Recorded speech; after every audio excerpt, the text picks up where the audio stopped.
Il est 13h, bonjour à tous, merci de votre attention. Tout de suite les titres à la une de l'actualité.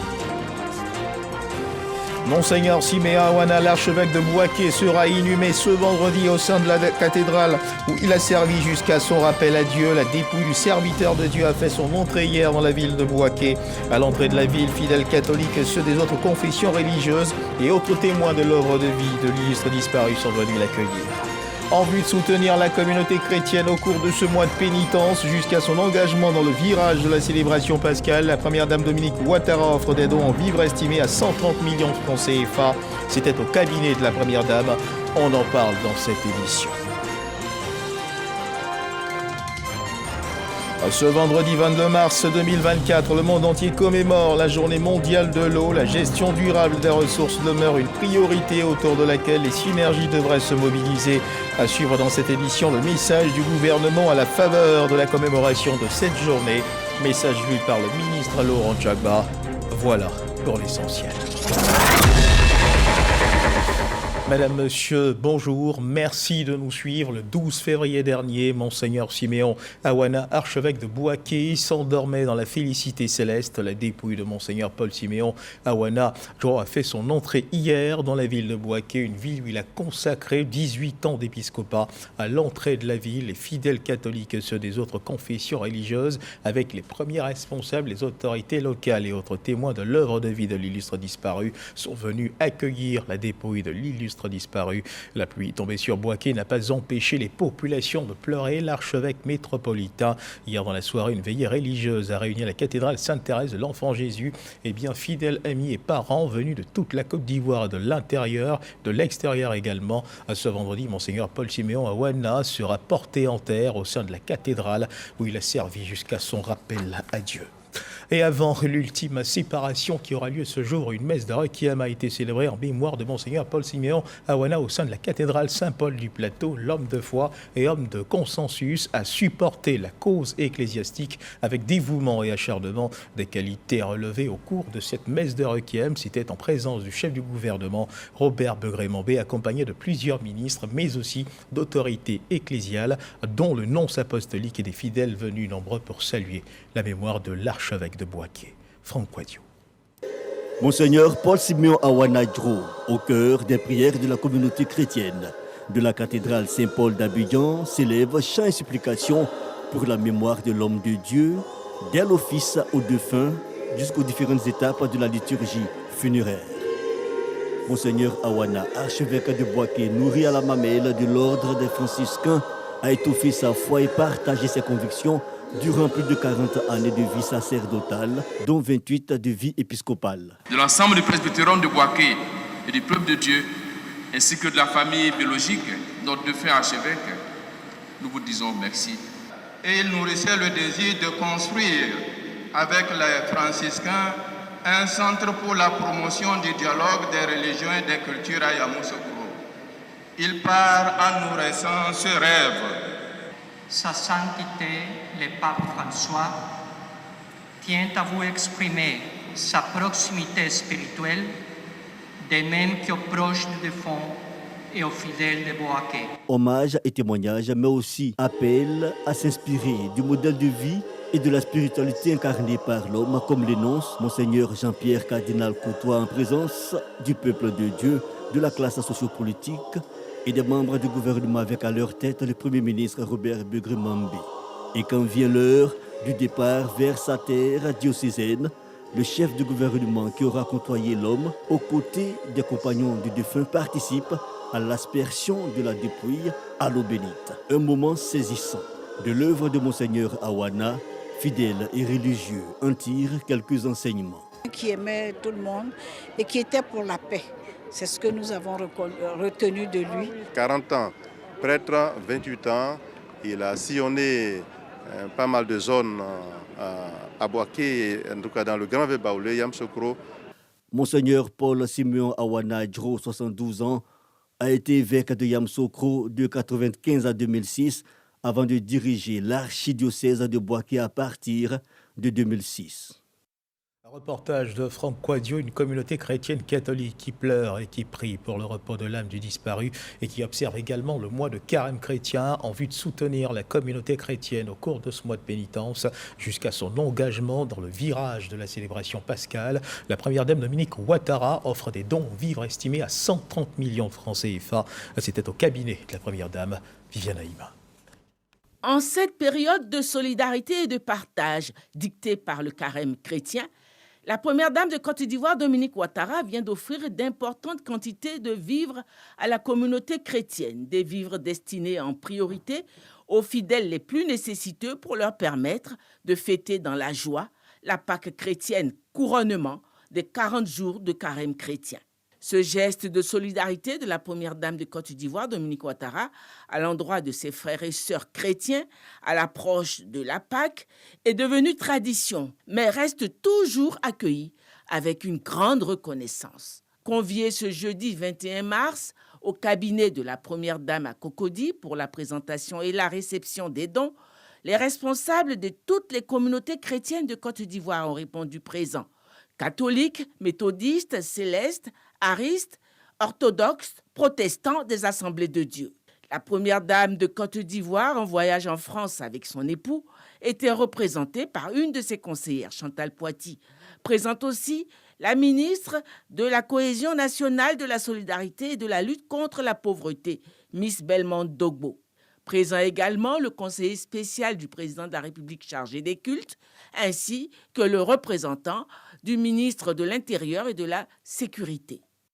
La rencontre a été marquée par des invocations à Dieu et des prières de bénédiction en faveur de la première dame et de son époux, le président de la République Alassane Ouattara, par les représentants de l'Église méthodiste unie de Côte d'Ivoire et de l'Église catholique, les deux plus grandes communautés chrétiennes du pays. Le rôle est revenu au vicaire épiscopal Norbert Éric Abécan de remercier la première dame de Côte d'Ivoire au nom de tous les bénéficiaires. La première dame, Madame Dominique Ouattara. Nous voyons avec sa fondation qui fait beaucoup de bien. Il n'y a que les aveugles qui ne voient pas et les sourds qui n'entendent pas. Nous voyons, nous entendons tout ce bien qu'elle fait à travers la fondation Children of Africa. Pour les plus pauvres, les plus démunis et particulièrement pour les enfants. En pareille occasion, en pareil mois, elle rassemble tous les frères et sœurs de différentes religions chrétiennes particulièrement, pour faire des dons, pour nous montrer que c'est une dame au cœur d'or qui est toujours prête à offrir, à donner. Et je voudrais, au nom de tous les responsables religieux ici présents, que vous puissiez transmettre à la première dame un sincère remerciement. Qu'elle sache que nous ne l'abandonnons pas, nous prions pour elle, pour sa santé et pour son chéri, notre président. Que Dieu nous garde toujours unis, que dans ce pays, nous puissions vivre en harmonie, qu'il n'y ait pas de guerre de religion.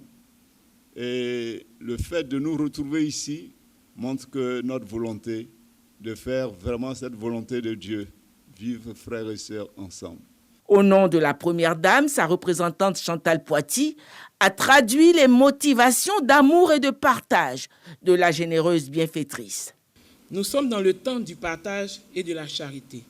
C'est pourquoi la première dame, connue pour ses actions caritatives menées à travers la fondation Children of Africa, n'a pas voulu être en marge de ce temps de solidarité. Cette année encore, elle fait parler son cœur en se souciant de ses frères et sœurs dans le besoin. Fidèle à sa vision humanitaire, elle leur témoigne sa générosité et son soutien à travers les nombreux dons faits ce jour aux familles en difficulté au sein de nos communautés chrétiennes pour la fête de Pâques. Pour que nos frères et sœurs chrétiens puissent célébrer dans la joie les fêtes pascales qui approchent, le tout pour une valeur totale de 130 millions de francs CFA. La ministre de la Cohésion nationale et de la solidarité a exprimé les félicitations du gouvernement pour ce énième geste de solidarité manifesté par la première dame à l'endroit des personnes vulnérables. Le gouvernement, a souligné la ministre, n'entend pas demeurer en reste. Madame la Première Dame, je voudrais profiter de cette occasion pour vous témoigner toute mon admiration pour les actions concrètes engagées par vous en vue de consolider la solidarité et la cohésion entre les fils et filles de cette nation. Dans la marche pour cette solidarité agissante, en faveur de la paix et l'entraide, les communautés religieuses ont toujours été à nos côtés, à travers des prières, des conseils et même des actions. C'est pourquoi je voudrais saisir ici l'occasion de leur témoigner la gratitude du gouvernement ivoirien conduit par M. le Premier ministre Beugre Mambé. Je profite de cette cérémonie, messieurs les guides religieux, pour vous donner l'annonce. Le Conseil du gouvernement a pris des décisions pour les déguerpis et le président de la République a donné son accord. Dès la semaine prochaine, du mardi au jeudi, nous serons à Yopougon. Pour nos parents qui ont été déguerpis, ils recevront le premier pont qui est de 250 000 francs pour leur permettre d'avoir un soutien. Et les semaines et mois à venir, ils pourront acquérir le terrain. Mais dès la semaine prochaine, nous serons à leurs côtés dans les différentes mairies pour leur permettre d'avoir ce montant. Ces importantes quantités de dons en vivres ont été présentées aux responsables de la communauté chrétienne.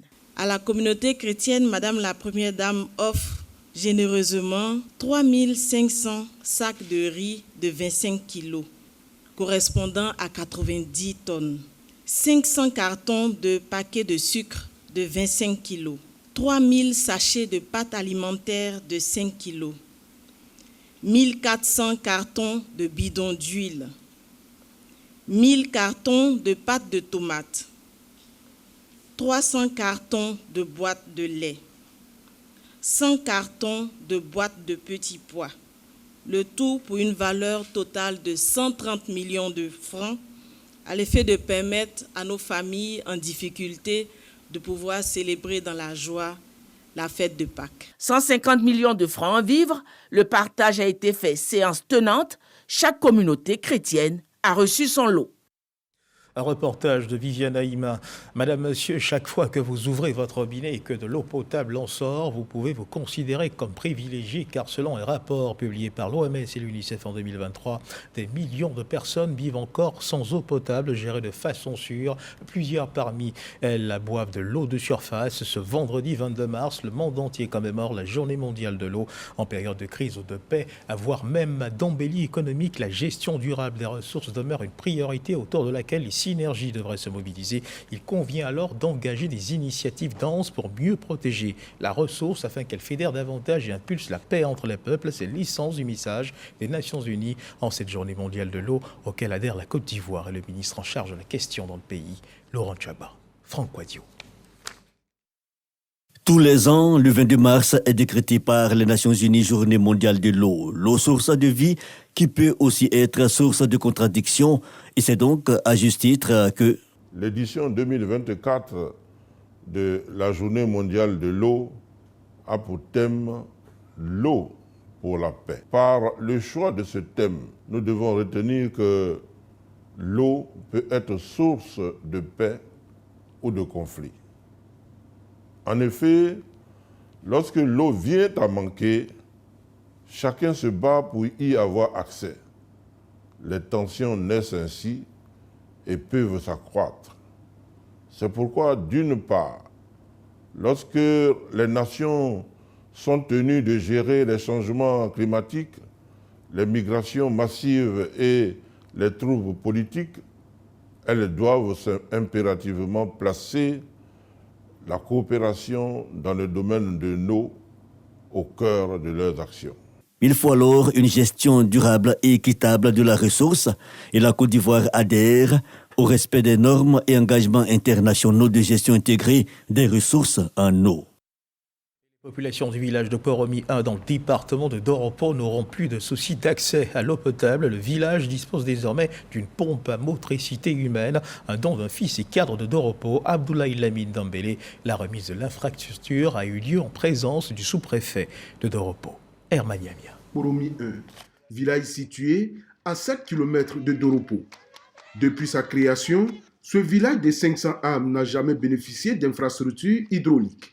C'est donc ici, dans ce petit marigot, que les habitants s'approvisionnent en eau. On boit, on prépare avec les habits, même niveau-né, souvent on donne à bébé, mais on voit que bon, ça ne va pas, mais on va faire comment? On tombe malade même, c'est pas amusé, on tombe malade, ça va soigner, souvent même, on s'en va à l'autre côté pour aller chercher de l'eau, souvent on ne donne rien. En plus des risques de maladies hydriques, les populations disputent ce point d'eau avec les animaux, sans oublier qu'en saison sèche, le marigot tarit. On dort au marigot pendant combien de jours sans gagner? 4 heures, des fois 3 heures, même on s'en va. Il y a aussi même que ça, 2 heures du matin au marigot. L'autre, il y a épuisé 2 qui fait. Toi, tu dis, tu as épuisé 2. S'il n'y a pas beaucoup, s'il y a épuisé beaucoup, tu as fait qu'on peut trouver. C'est ça qui devient palable. Ces difficultés sont désormais un lointain souvenir. Abdoulaye Lamine Dambélé, fils et cadre du département de Doropo, vient de mettre fin au calvaire des populations. Répondant à leurs sollicitations, il vient d'offrir au village une pompe à motricité humaine. C'est le président de la République, Alassane Ouattara, qui nous le recommande. Il dit, nous cadres, il faut qu'on revienne au village de temps en temps pour partager avec nos parents ce qu'on a pu avoir en ville. Et je pense que c'est ce que je suis en train de faire. Le sous-préfet de Doropo s'est réjoui de la réalisation de cet ouvrage. Il a exprimé sa gratitude aux donateurs pour ce geste qui redonne la vie aux populations de Kporomi 1. Nous avons la vie à Kporomi parce que ce village a beaucoup souffert par le manque d'eau. Le manque d'eau a été le premier besoin que ce village a exprimé lorsque nous venions ici en 2020. Nous avons plusieurs villages, plusieurs localités où il n'y a aucun point d'eau. Abdoulaye Lamine Dambélé a profité de l'occasion pour offrir les pagnes de la célébration de la Journée internationale des droits des femmes à ces mamans du village et des localités environnantes. Dans le nord du pays, direction la ville de Korogo, où dans le cadre du PGDEC 3, 31 régions ont bénéficié de fonds. On en parle avec Siekwasi et Jean-Marc Djadji. La rencontre a mobilisé tous les acteurs impliqués dans la mise en œuvre du projet Emploi Jeunes et Développement des compétences PGDEC 3. Le conseil régional, les directeurs régionaux, les chefs de service, la chefferie traditionnelle, les jeunes et les femmes. Au cœur des échanges, le contenu de la convention de maîtrise d'ouvrage délégué qui lie le bureau de coordination des programmes emploi et le conseil régional du Poro. 2 présentations projetées, le bilan des phases 1 et 2 du PGDEC et le point des enrôlements effectués dans le cadre du démarrage de ce projet par le point focal au conseil régional. Dans la phase 3, on est heureux parce que de plus en plus, on a des séances de travail, on a des élus qui nous appellent, qui veulent comprendre ce qu'on n'a pas vu dans la phase précédente. Tous les acteurs de la région doivent contribuer en fonction de leur secteur à la réussite. Et puis bien sûr, le suivi des activités. Donc autant concentrer ces activités dans des zones clés où on peut avoir des résultats qui permettront donc de mobiliser d'autres ressources. Les échanges ont été fructueux et porteurs d'espoir pour la bonne conduite du PGDEC 3 dans le Poro. Avec l'appui des uns et des autres, je pense que toutes les erreurs qui pouvaient arriver, on va faire en sorte qu'on puisse éliminer tout ça afin que les projets puissent aboutir. Nous avons retenu donc, de créer une plateforme d'échange, de sorte à créer une synergie d'action afin d'occuper le premier rang. Le ministère de la Cohésion nationale, de la solidarité et de la lutte contre la pauvreté est le ministère technique qui a la charge de la mise en œuvre et de faire le suivi des AVEC. C'est un défi à vraiment relever. Il faut dire que nous sommes prêts à faire prospérer ce projet. Le PGDEC 3, ce sont près de 2 milliards de francs CFA, dont environ 300 millions du Conseil régional du Poro. Le nombre de bénéficiaires jeunes de 18 à 40 ans visés pour les TIMO, les AVEC et les AGR sont évalués à 3 737, dont 50% de femmes. Si vous ne le saviez pas, de nouvelles amendes forfaitaires sont instituées en cas d'infraction au code de la route. De nouvelles amendes forfaitaires instituées par le décret d'août 2022, modifiant celui de novembre 2016, portant réglementation de l'usage des voies routières ouvertes à la circulation publique. Les transporteurs de la ville de Mans ont été sensibilisés à ces nouvelles mesures qui entrent dans les réformes du gouvernement pour améliorer la sécurité routière. Léon Brou. Excès de vitesse, conduite à d'ébriété, non-port de la ceinture de sécurité, non-respect des feux tricolores, bref, selon les infractions au code de la route, la nouvelle amende forfaitaire exigée par l'État varie entre 2 000 francs et 10 000 francs CFA. Des informations données par le préfet de police aux transporteurs de Mans et autres usagers de la route.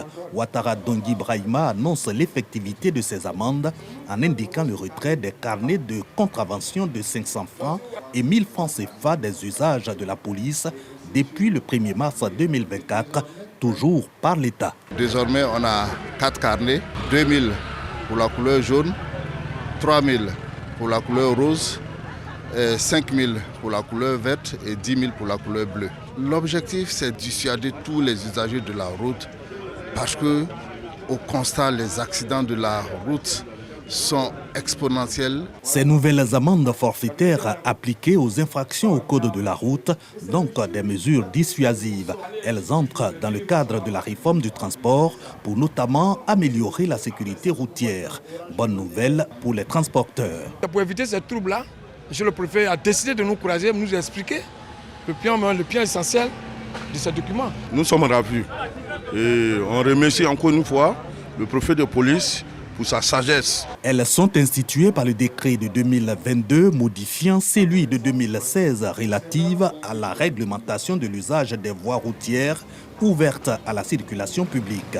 Les nouvelles amendes forfaitaires sont payables soit auprès des forces de l'ordre, soit au guichet du trésor public. L'actualité internationale au Sénégal, le pays vibre au rythme de la présidentielle. L'élection est fixée au 24 mars, donc au dimanche donc. Une dizaine de candidats convoitent le fauteuil présidentiel. Ouverte le samedi 9 mars dernier, la campagne électorale s'achève ce soir à minuit entre le défilé des cortèges, des caravanes et les meetings. Les candidats ne manquent pas d'arguments. Amadou Ba, le candidat de la majorité présidentielle, Khalifa Sall, l'ancien maire de Dakar, Ousmane Sonko, représenté par Bassirou Diomaye Faye et Anta Babacar Ngom, seule femme, tous sur le terrain et ratissent large pour ce dernier jour de campagne. C'est ce que nous dit Sidonie Davila, notre envoyé spécial à Dakar. Sidonie Davila, bonjour. On dit Nagadef en langue locale. Vous nous recevez. Quelles sont vos observations? Bonjour Herman Guivé Nagadef, comme on le dirait ici en Wolof au Sénégal, qui pour diriger le Sénégal dans les 5 années à venir? Eh bien, Herman, nous ne saurons répondre à cette question maintenant. Le 24 mars prochain, les Sénégalais se rendront aux urnes pour élire leur futur président. Et oui, 19 candidats en liste, un record pour le pays de Macky Sall. Quand on sait qu'aux dernières élections en 2019, nous n'étions qu'à 5 candidats, c'est vraiment un record dans l'histoire de ce pays. Alors, parmi ces différents candidats, on note la présence de plusieurs personnalités politiques. Nous avons Amadou Ba. Amadou Ba est le candidat désigné pour le camp présidentiel. Il va porter les couleurs de la coalition Benno Bokk Yakaar. Ensuite, nous avons Khalifa Sall, l'ancien maire de Dakar, joue certainement son va-tout pour cette élection. Également, le candidat de l'opposition, Ousmane Sonko, représenté par son candidat Bassirou Diomaye Faye. Bassirou Diomaye Faye est en ce moment en campagne et il ratisse l'âge avec son mentor pour convaincre. Parmi les candidats également, nous notons la présence d'une femme, la seule femme en lice, Anta Babacar Ngom, est la candidate femme qui veut briser les barrières. À 40 ans, la chef d'entreprise a cette ambition-là de briser les barrières afin de devenir la première femme présidente du Sénégal. Et la RTI est bel et bien présente à Dakar, sinon au Sénégal, pour suivre les différentes étapes de cette élection pour vous faire vivre ces moments palpitants. Merci à vous Sidonie Davila, bonne suite de couverture dans le cadre de cette présidentielle. On reste avec vous, vous nous dites que les candidats se lancent à l'assaut des électeurs. On suit cet élément. 19 candidats, 19 profils, diverses visions, un même but, occuper le fauteuil présidentiel de la République sénégalaise. Pendant plusieurs jours, les candidats ont arpenté villes et hameaux pour convaincre les électeurs d'adhérer à leur projet. Je sais qu'ici la victoire est acquise. Le président Macky Sall a tout donné à Dagana. C'est une raison suffisante pour avoir une victoire éclatante. Je remercie la jeunesse et les femmes. Nous sommes tous des Sénégalais, on doit prôner la paix. Je vais être celui qui va créer des emplois pour la jeunesse. Les nombreuses difficultés que rencontre la ville de Mbacké, je vais trouver des solutions si je suis élu président de la République. 12 ans, ils n'ont rien fait. Ce n'est pas aujourd'hui qu'Amadou Ba, candidat du président sortant, va le faire. La campagne électorale tire à sa fin ce vendredi à minuit au Sénégal. Les candidats ne ménagent aucun effort pour exposer leur programme et accorder la priorité aux besoins des populations. Si vous faites de moi le futur président de la République, Louga va se développer. Louga est une ville prospère. Elle a un rôle important à jouer dans l'économie du Sénégal. Le Sénégal doit être dans de bonnes mains. Il ne faut plus laisser ce pays aux politiciens. Le pays doit être bien gouverné par des personnes compétentes et qui ont des mains propres. Et le meilleur choix qui s'impose, c'est moi, Anta Babacar, seule femme candidate pour assurer la relève. Au total, 19 candidats en lice pour cette présidentielle au Sénégal. L'un d'entre eux, Habib Sy, a tenté de se désister. Le Conseil constitutionnel a rejeté sa demande de retrait. Habib Sy souhaitait soutenir la candidature de Bassirou Diomaye Faye, le représentant du PASTEF, d'Ousmane Sonko. Merci à vous, Sidonie Davila et Ulrich Kadangon, nos envoyés spéciaux à Dakar dans le cadre de la présidentielle qui se déroule au Sénégal. On aura certainement d'autres précisions dans nos prochaines éditions. En attendant, nous sommes aujourd'hui vendredi et tous les vendredis, eh bien, le sport prend sa place voilà, dans cette édition. Nous allons y arriver.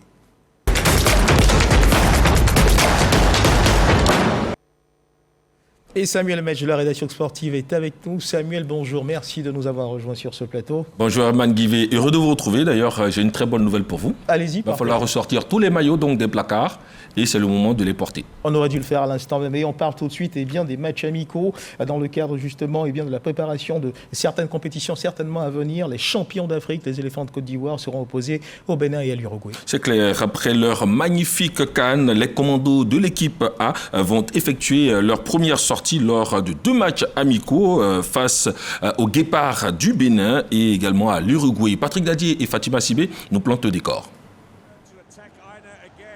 Après sa miraculeuse victoire à la dernière Coupe d'Afrique des Nations organisée sur ses terres en janvier et février 2024, la Côte d'Ivoire joue respectivement le Bénin et l'Uruguay en amical. Pour cette double confrontation, plusieurs cadres, dont Sébastien Haller, Seko Fofana ou encore Ibrahim Sangaré, manquent à l'appel. Côte d'Ivoire-Bénin de ce samedi 23 mars 2024 sera le 7e face-à-face de l'histoire des deux nations depuis 2004. Sur les 6 dernières confrontations, les Ivoiriens ont triomphé 5 fois contre un succès pour les Béninois. Le seul revers des éléphants devant les désormais surnommés Guépards remonte au 6 septembre 2019 sur un score de 2 buts à 1. Dossou Jodel et Stéphane Sessignon sur pénalty étaient les artificiers de cette rencontre. Ce match était le dernier entre les deux sélections. Si l'équation semble facile face aux Guépards, elle sera en revanche plus complexe contre l'Uruguay de Valverde. Ce premier face-à-face entre les deux sélections est prévu le 26 mars 2024 à Lens.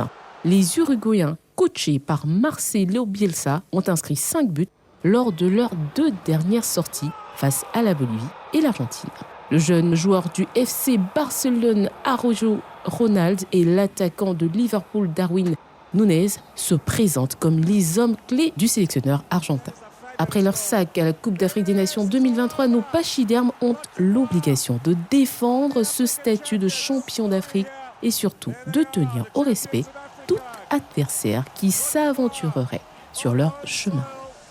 Alors Samuel Metz, permettez-moi de rebondir sur cette dernière phrase de Fatima Sibé. Les champions d'Afrique voudront assurément se faire respecter, n'est-ce pas? Et oui, il faudra se faire respecter son statut de champion d'Afrique. C'est vrai que les Guépards du Bénin n'étaient pas la dernière CAN, mais ils voudront naturellement faire redescendre les éléphants de leur piédestal et c'est ce qu'ils voudront donc faire en France. Alors les champions d'Afrique devront mettre tout en œuvre. Faye Emers, qui est confirmé sélectionneur désormais donc de l'équipe A, devra aussi trouver donc les méthode nécessaire pour dérouter les Guépards du Bénin qui, il faut le rappeler, en 2019, nous ont battu 2-1. C'était d'ailleurs la dernière rencontre entre les éléphants et les Guépards.